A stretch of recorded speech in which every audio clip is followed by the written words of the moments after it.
because when you're a DiSC expert with another DiSC expert, they may have a different understanding. And so I always get stressed out. And Woo. every disc expert I know has a different understanding, different story, different description.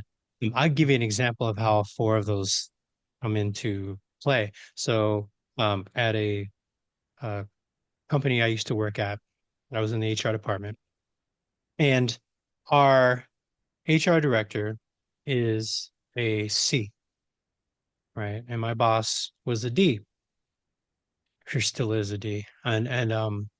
So whenever we would come up with new plans, new programs, right, she would want us to do the research and to have a presentation ready to present to the HR director to get him to sign off on it. And her goal was to get him to sign off on it quickly, where he doesn't have any questions, doesn't have any issues, and that we are good to go and let's get the ball rolling, right? She is a D, she wants action, right? Mhm. And so she's about that action, boss. And so me and my other coworker, we would work on stuff. We would have our presentation. We would get all the data, all everything else that she would assume he would need, and then she would make the presentation. And he would say, "Thanks, just give me a couple days and I'll give you an answer." And it used to drive her absolutely bonkers. And why can't he just make a decision? I don't understand why he needs a couple days. We gave him all the information. I mean, you did look up all the stuff, didn't you? And I'm like, oh yes, we did. We did. Right. Me being a C, Mhm. right? I can see her wanting to get stuff done. I could see his need. He's got to sign off on it. It's got his name on it. He can't just half-ass it, like you said, right? And so Right. I'm there trying to explain that to her, right? As the mediator, right? Well, you have to understand his point of view, and I wish he understood yours more. And I think he just really wants to make sure that this is done, right? That all the due diligence is that we've done all the due diligence. I don't understand what he needs, right? So she would invariably, if it took too long, she would enlist our one of our executives, and he ended up becoming the CEO. But he is a an I, and so he's one of those people who he will listen to your thing and let's take care of it. So and he had this dynamic with the HR director, with the C. Come on, dude, you can do this. You know what? They gave you a great presentation. All that information is there. I looked at it. It's ready to go. Let's just go ahead and implement it and get it done. I trust that you always make great decisions. You've always put your name on great stuff. We have a great HR department. You're the best HR director I've seen. That's why we're elevating you and all of this wonderful stuff. And just let's get it done, man. You're the man. And the C would say, thank you for that boost, and I will have it for you, and as soon as I'm ready."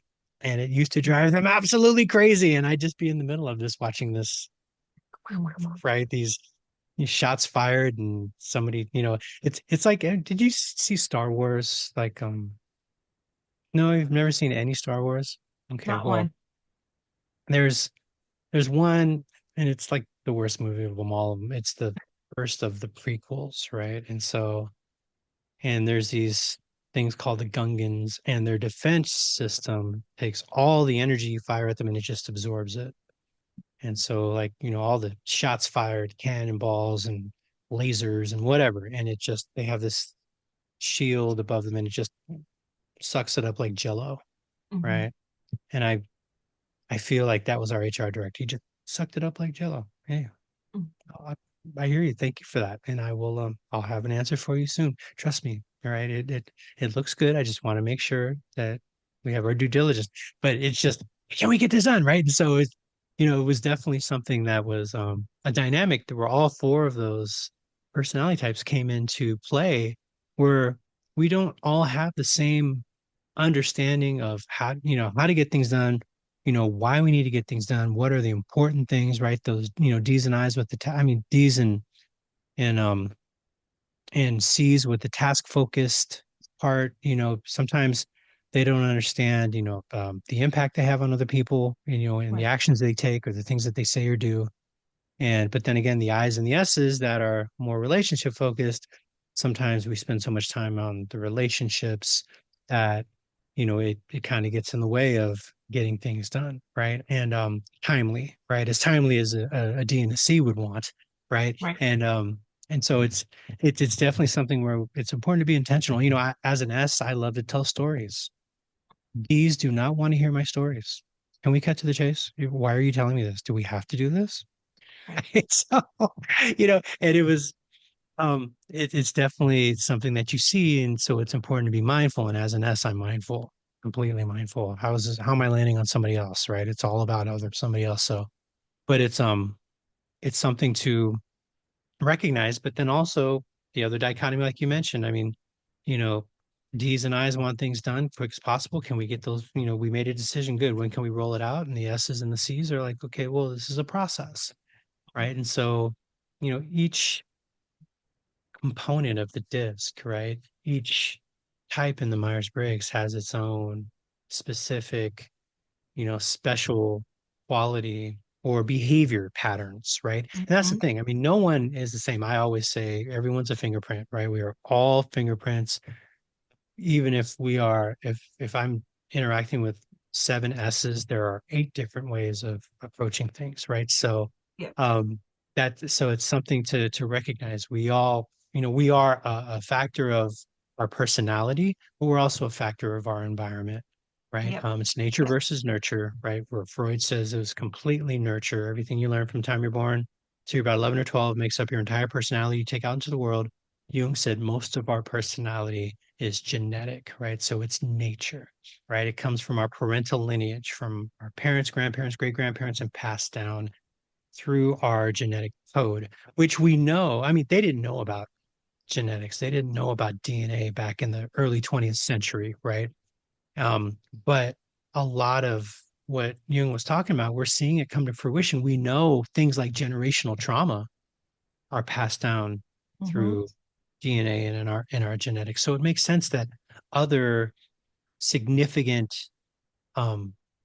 aspects of our culture, of our family upbringing, of our ethnic and racial history are passed down, right? And so, and it doesn't necessarily have to be, a physical or a physiological thing. It could be a neurological thing, right? So just recognizing that a lot of that stuff is coming to fruition. So a lot of it is nurture for Jung, but he did say those early childhood interactions are very important as well, Mhm. but just Mhm. not everything.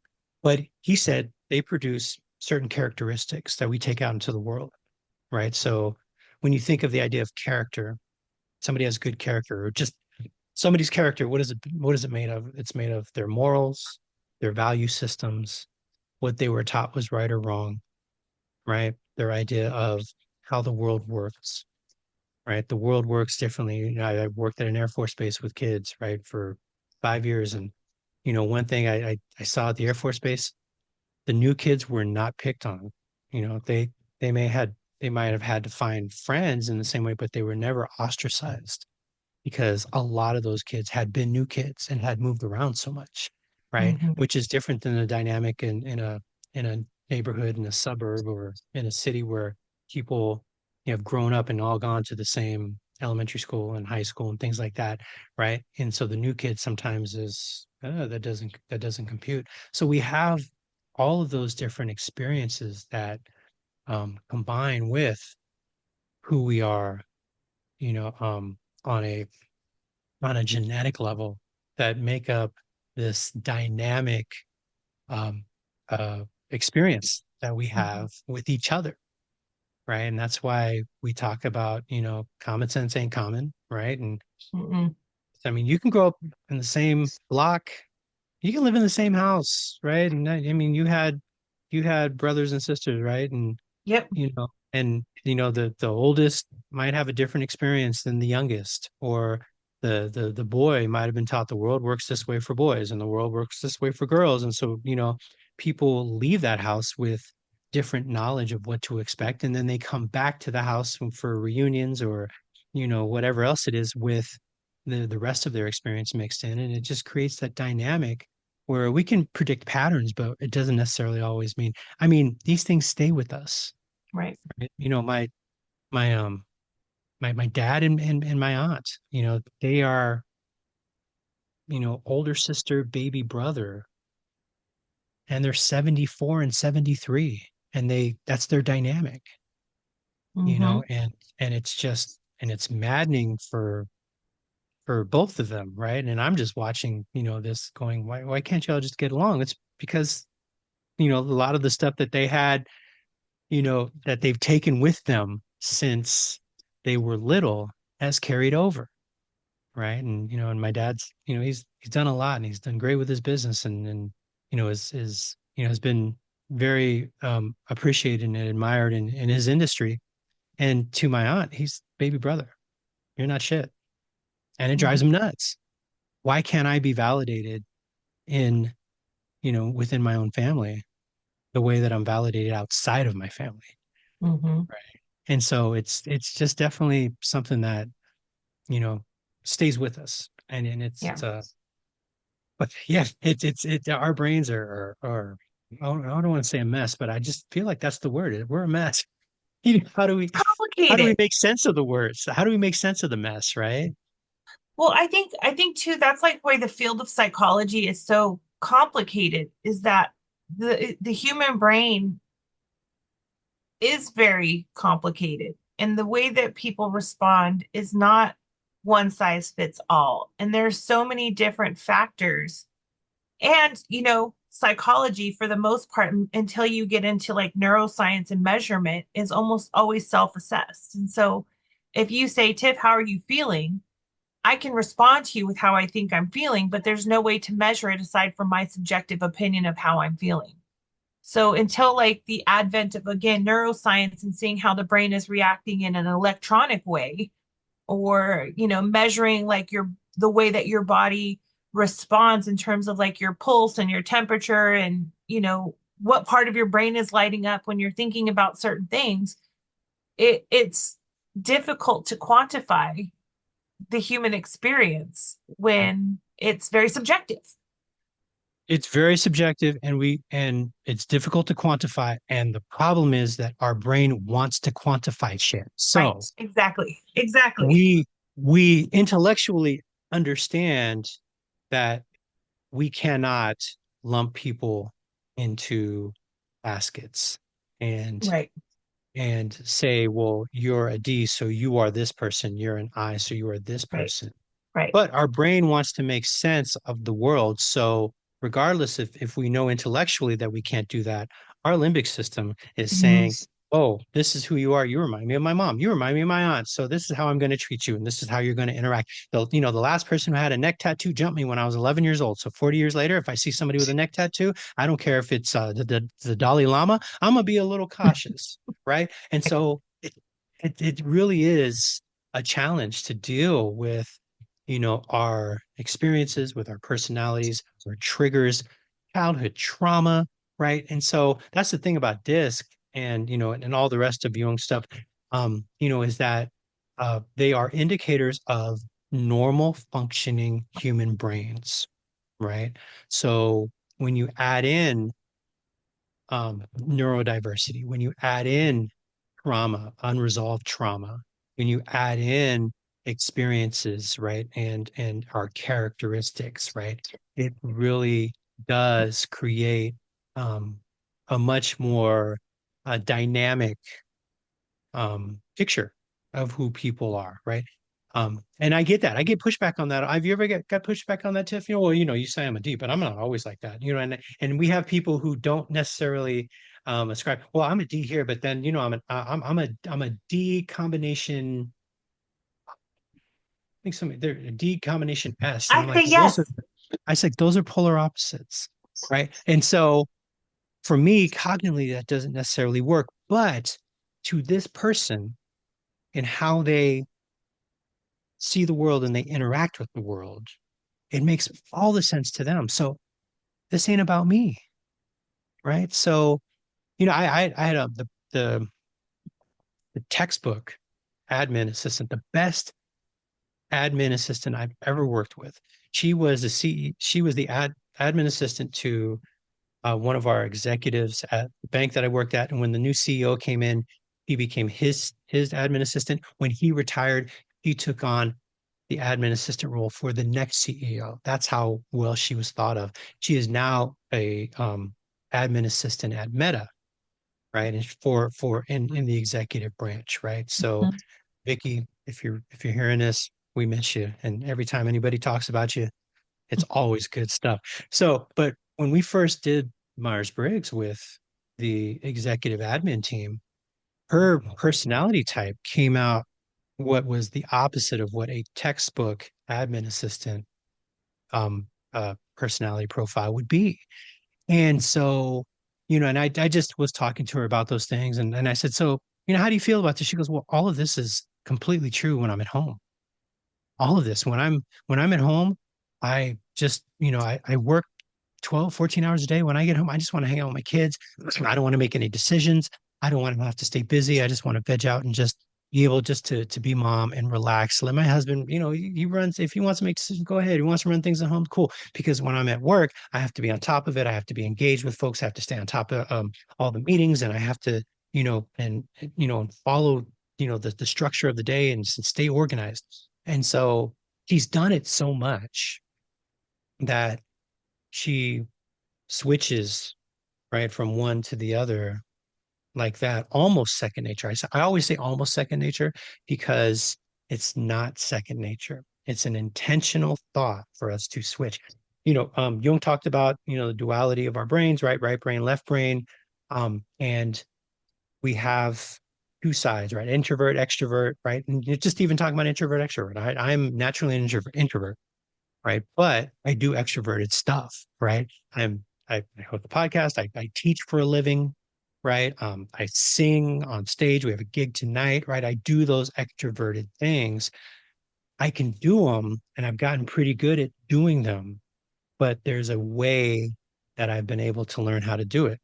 As an introvert, I am intentionally preparing myself to be extroverted and recognizing that when I am done with the extroverted task, leave me the hell alone, right? Yeah.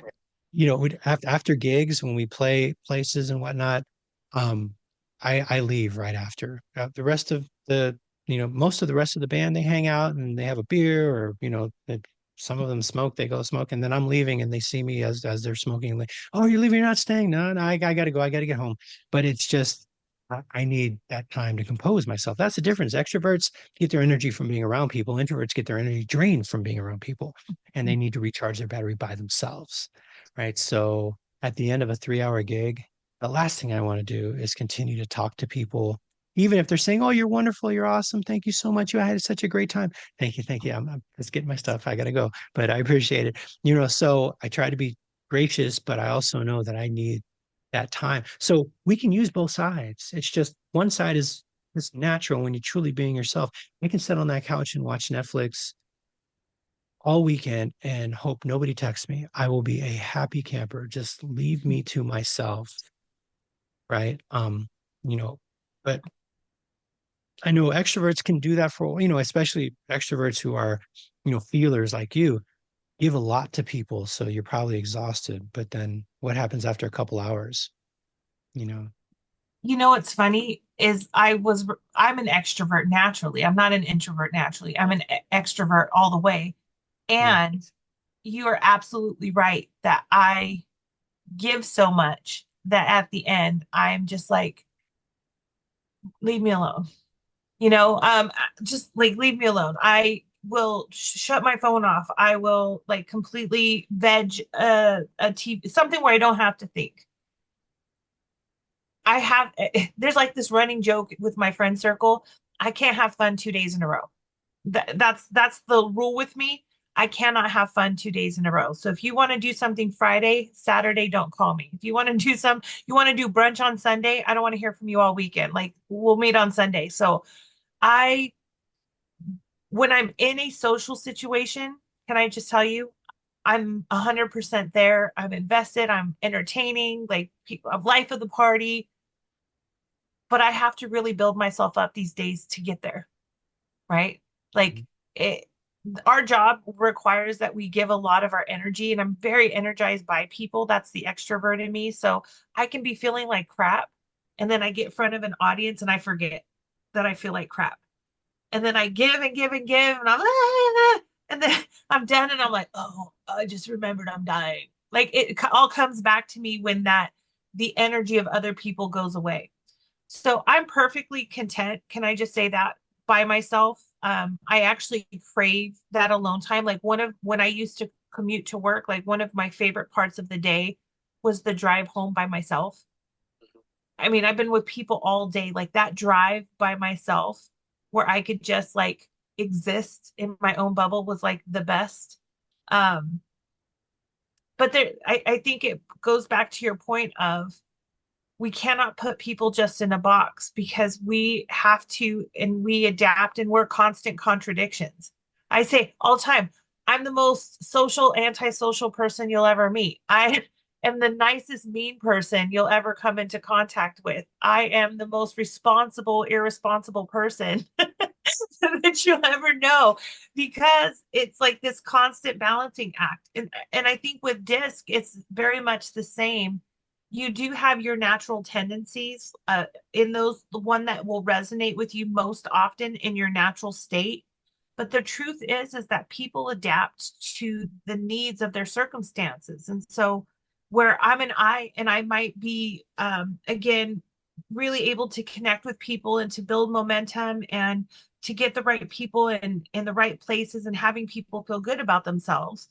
There's going to be times where that's not what is needed and I can adapt and be something else. I can maybe be the person who's more detailed. I'm actually really good at writing policy, which is a very C quality. C is the a polar opposite of me on the DiSC style. But when it comes to policies and procedures, I'm really good at writing policies and procedures. I'm really good at being able to identify that because I'm connecting it back to the big picture.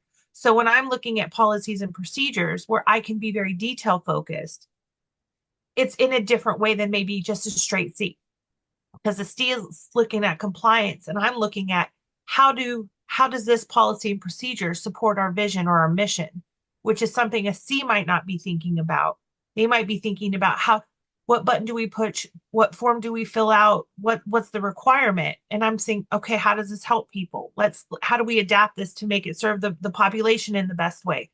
Mhm. So there's no one preferred style. And this is really something I want people to know is there's no one style that's better than any other. Each of them have their skill set and their gifts that they bring. And having a rich tapestry of different styles is going to be important for you to have good work come out of your workplace, whatever that looks like. Um, I always kind of joke around about like if you had all of the same people in the like a group work, if you have a bunch of D's working together, everybody's doing their own thing. They're not talking to each other. Everybody's just doing it. So if I give an assignment to a group of D's, like D's, I need you to do this in the next 20 minutes. They're all starting on their own before I even give them the rest of the instructions. They've already started. And then they get together and just decide who's in charge. But they already have each of them their own ideas. They're not interested necessarily in collaboration, they're interested in getting it done. And that happens almost universally. You put eyes together before eyes can even get started on the project. They have to introduce each other and get to know each other. They're probably going to laugh a lot. And then how many colored markers do we have? Does anybody have glitter paint? Because they're very like just again over the top, but very connected. And I joke about eyes. We almost always have choreography. Like at the end of whatever the project is, there's going to be some kind of choreography. S's, if you get a group of S's together, there's going to be like S's will all starve to death rather than pick a place to go to lunch. So if you have a group of S's to go to lunch, you'll be like, what do you want to have? I don't care, whatever you want to go have. Well, what about Mexican? Oh, I love Mexican. Oh, good. I think I love Mexican too. Okay. But I had Mexican last night. Oh, you had Mexican last night. Oh, what about they're going to talk about it and think about it to find the perfect thing and everybody's going to starve to death. But good thing they have snacks and so it'll be fine. So S's really sometimes have a hard time moving because they want to make sure that whatever they choose, it's going to work for everybody. And that's nearly impossible. Sometimes you have to make the decision, and that's not the S's forte. And C's, again, you get a group of C's together. And I laugh, this happens universally. I have a group of C's working together, and I'm like, you have 20 minutes to get this done. 10 minutes in, they'll be like, wait, what were we supposed to do again? Can you give me again the parameters? Like they want more detail on the instructions to make sure that whatever they produce is exactly what I wanted. And it takes them about 10 minutes to realize that they understood it in a slightly different way. And then they want clarification. So when you said you wanted a list, how many things on the list? Four or five, 10? Do you want bullet points? Do you want them numbered? They want now all of the very specific detail. And so again, each of this is there's a strength in that, but we need the variety to have good comprehensive work. Like I loved your story about this the HR director and the manager, like everybody having a different style. When we can recognize and understand where each person is coming from, we can pull that together to like make a plan for all of that. What are people's strengths? And I'm not saying that we shy away from the weaknesses, because we can strengthen the weak. Like as an I understand that my biggest weakness is I drop the ball from time to time. I know that, and so I try not to do that. And I'm saying try. I really try not to do that. I try to be accountable for what I agree to do, and so that means, given my tendency to want to do it all, I've got to say, you know what? I don't have the capacity for this. I really want to do X, Y, and Z. I don't have the capacity for it right now. But if my capacity changes, can I jump in later on down the road? Like knowing that I can say no to things and not take on everything has to be intentional. And I also know that when I'm being too high of an I, where I'm just big picture and I'm just about excitement and enthusiasm, I need to tap into the expertise of somebody else that can fill in the gaps that aren't going to come naturally to me. Again, this is why I'm married to a C. This is why I found my other half, because again, it's that finding that balance. It's finding that balance. And again, I found it in my personal life, but in our professional life, we can find that as well. Like find the people who make you stronger because they have the qualities that maybe don't come naturally to you. And you use that to kind of make the A team. Is that a good reference for Gen X? The A team. I want to be Mr. T. I pay the fool. I pay the fool that doesn't have a well balanced team. I love it when a plan comes together. So That's right. yeah. But it's funny. It's just thinking about how, again, our brain wants to find ways to predict behavior. And, Mhm. so having a diverse group of people working together is not intuitive, right? It is not something that, unless you are maybe about, I guess, 12% of the population, they look for diversity of thought and give me ideas and tell me how things can go. The rest of us, we want people who think like us, right? And if they don't think like us, if we're not careful, our first response will be, that doesn't compute. I don't agree. Oh, and some of us will say, let me tell you why I don't agree. And some people will just say, I don't agree with them. Okay, well, I'm just gonna pull away. You guys do your thing, right? And so it's that's where the communication deficit comes in. That's where the challenge comes in. And that's Mhm. where people hire people who they think are like them. And like you mentioned, the best way to hire is to have that diversity of thought where you have people who can come up with different ways of doing things that maybe you never would do, right? And we had a group of folks in when I worked in the HR suite where a lot of us had similar ways of problem solving, right? And a lot of it was, okay, we have something that we want to do. What do you guys think? Okay, so what have we done in the past that has worked, right? Maybe we can take that and use that now, or maybe we can take that piece of that and then implement that into whatever we're doing now. And so sometimes we get stuck. A few times we were like, okay, so where do we go from here? I mean, what we tried before was the best practice. And invariably, there was one person in our group who um, was the opposite of us in terms of problem solving. And but she was always late. She'd always come into the meeting like 5 minutes late.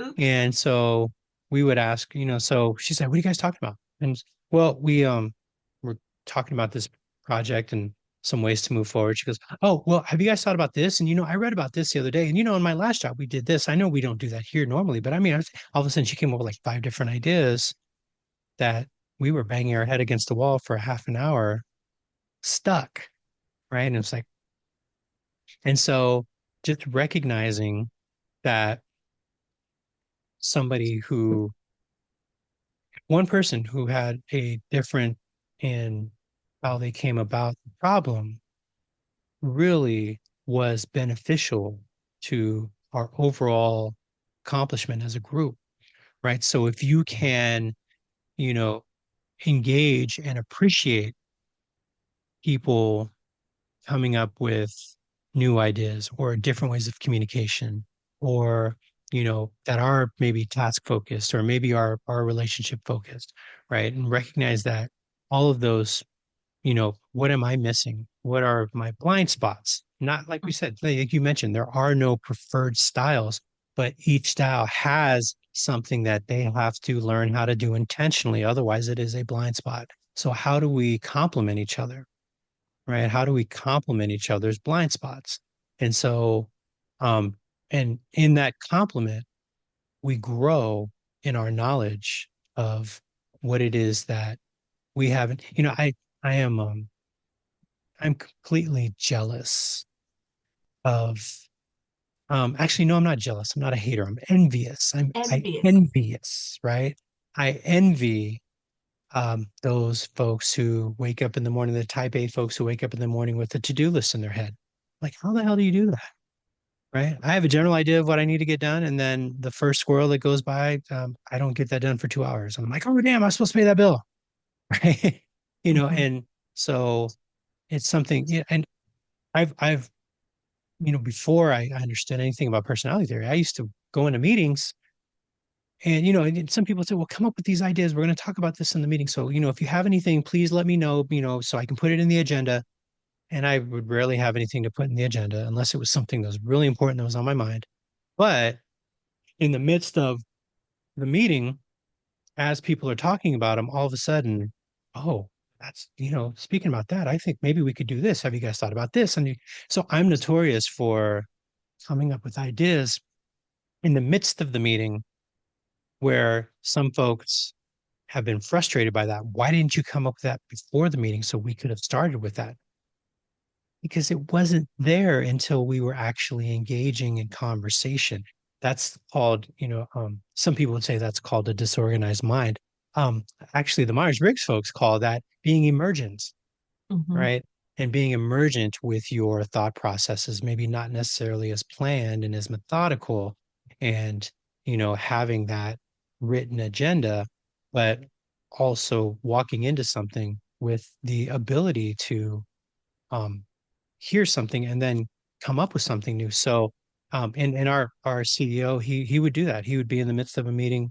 He would come to the meeting with no agenda, and by the end of the meeting, he'd come down to the HR suite. Hey, we need to start this, and we need to do this thing. Have you guys heard of? I was just thinking about the way that we could actually call this GROW. It's an acronym, and we could do this. And he was just, "Where's your boss?" So she's on lunch. Okay, when's she coming back? And Mhm. so he'd be energized and engaged, and would energize the rest of us just from the first half an hour of a regular staff meeting, just something popped up.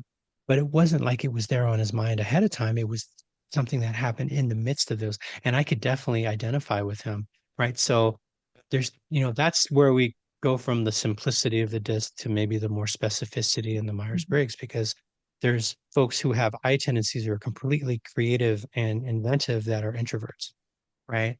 And so, whereas there are people who are S's that, are very steady and engaged, but are also extroverts and really love people and love engaging with them. They just tend to be a little more agreeable, right? Mhm. And so that's, and then mix in the, like the folks who are type A and the folks who are type B's, right? So, that's when you ask me, which do I prefer?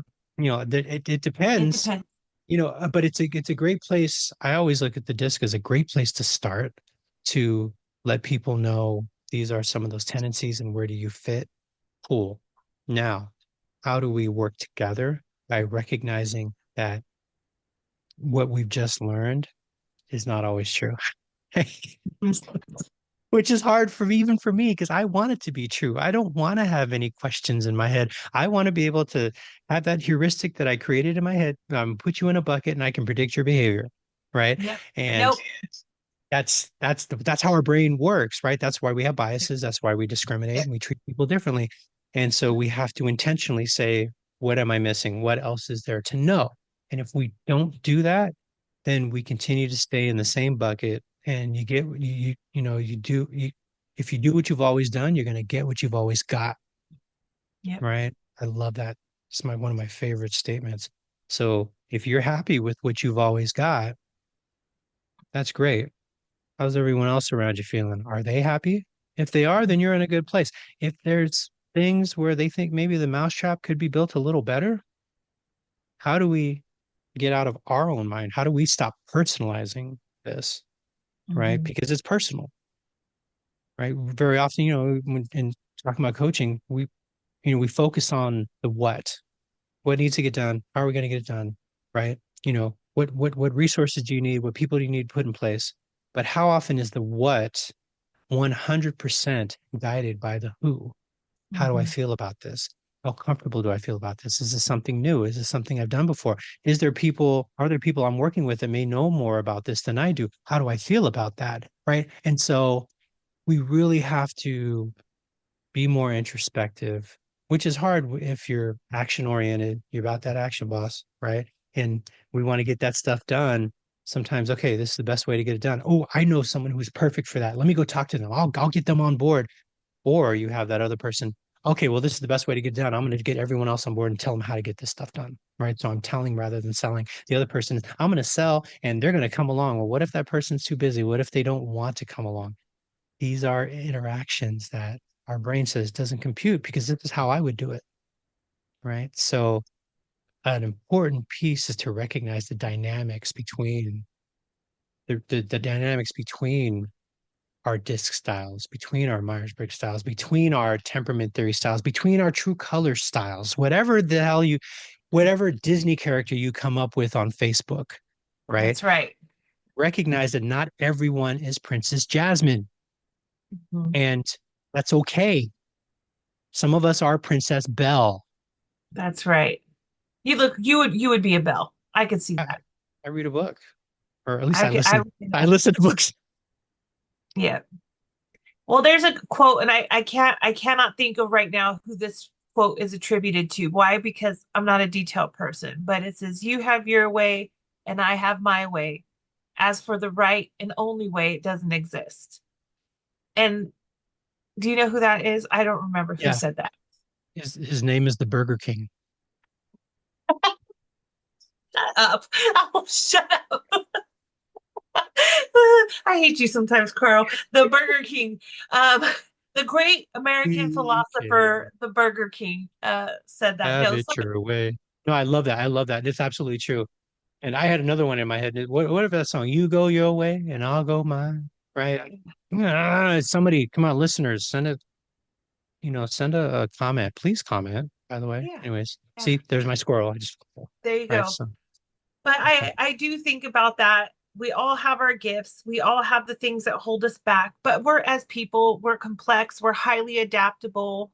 We things that I haven't naturally been good at. I've had to find like comfort in that discomfort, and I've developed and grown. This is why as people get older, they become smarter and wiser because they learn to fill in those gaps and really recognize that different people have different ways, and that's okay. Um, so I'm a people focused person, and this is why for me, this is a great way to understand others so I can understand how to get the best out of them. But if we're looking at it from a work perspective, if you're more of a task focused person, the more we can understand the different styles and the different people, the better work you're going to get and the more effective you will be in the work. And so there's a benefit for all people to really understand styles. For me, DISC also gives us an opportunity for lack of a better word, forgiveness, right? So like you were saying, we tend to personalize the differences, and here is where we can really embrace those differences and understand People are not trying to probably ruin your life. It's just the way that they process information. Yeah. So going back to your story about the HR director taking their time, they weren't not taking action to make you sweat. They're not making that decision as a way of punishment. It's that they really wanted to process all of that and make sure it was the right decision using all of the beautiful information that you provided. Yeah. You know, for I if I'm working with someone who's maybe a D and they just start doing and it doesn't work for them, I'm not going to shame them and say, well, you should have thought about it before you did it. I know that your intention was to move in the right direction and engage in some trial and error and see what worked and what didn't work. You weren't being reckless. You were just being experimental, and that can be okay. Um, you know, for eyes who are very in with other people, they're not superficial. They just happen to have a wide web. And so they're not fake and phony. They just adapt to their circumstances as a way of connecting with others. For S's, if I had one thing I would ask for you S's as an I is be a bit more assertive. It's not your responsibility to keep everybody happy. And people might be upset from time to time, and you don't have to spiral on that. Can I just say? We Sometimes don't. people are no, you don't have to.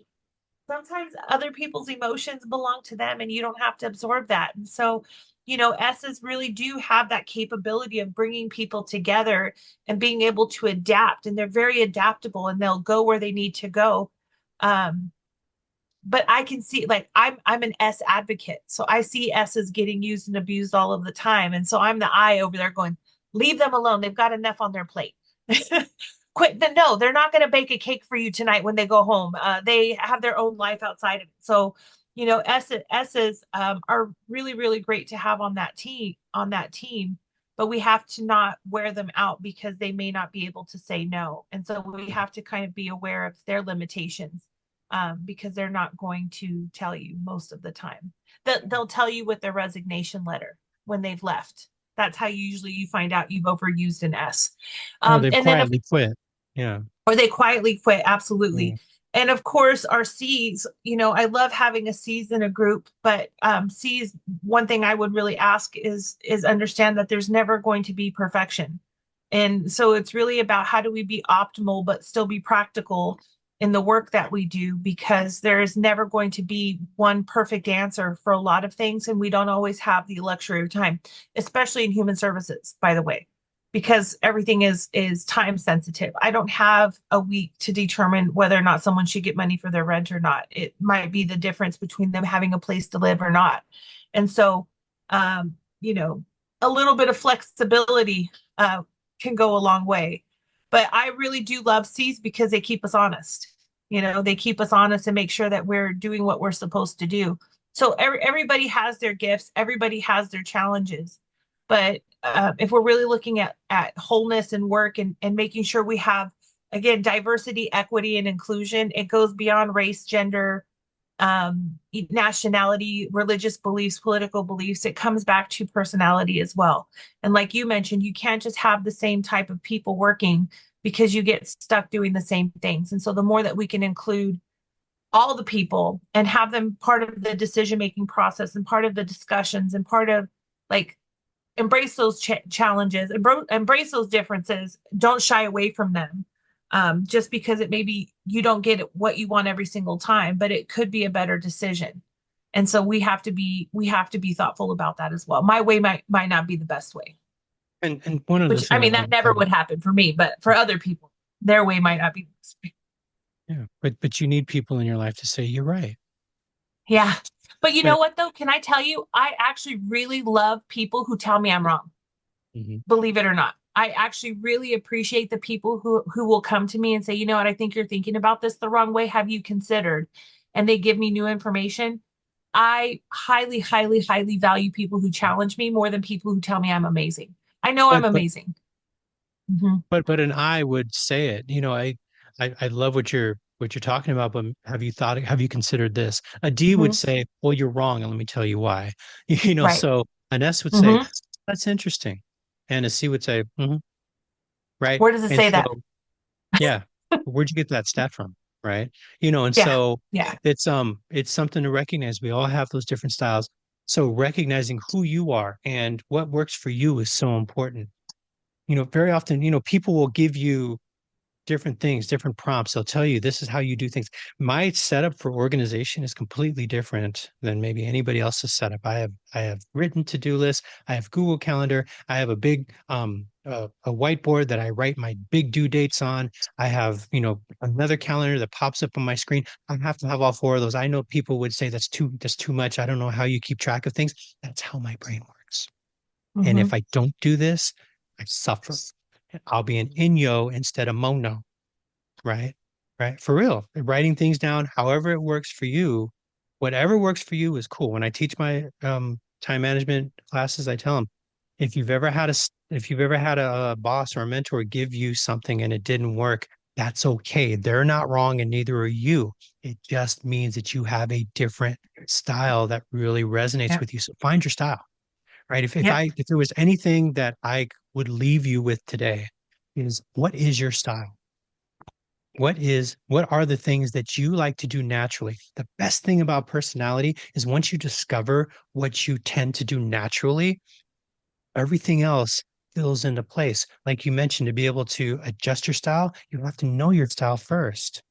If I know that I'm an S, so I need to be more assertive, I can prepare to be more assertive, right? If I'm a D and I know that, not everyone's going to be moving at my same pace, or that I might say something that steps on somebody's toes if I'm working with somebody who might be an S or an I, and I really need to be conscientious about being diplomatic, then I will be conscientious about that, right? And so Yep.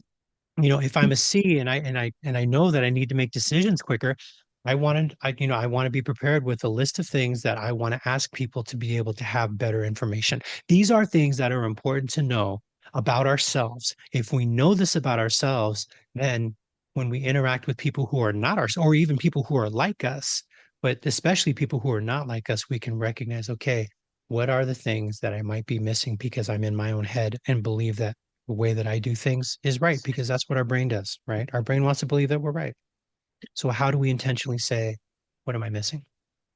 Right. If Yep. that person's not going to say, I think yeah, you're on a great track there, but have you considered this? Because not everyone's going to do that. So Yep. you got any hot tips Embrace for the us? differences. Any hot tips for us? Any questions?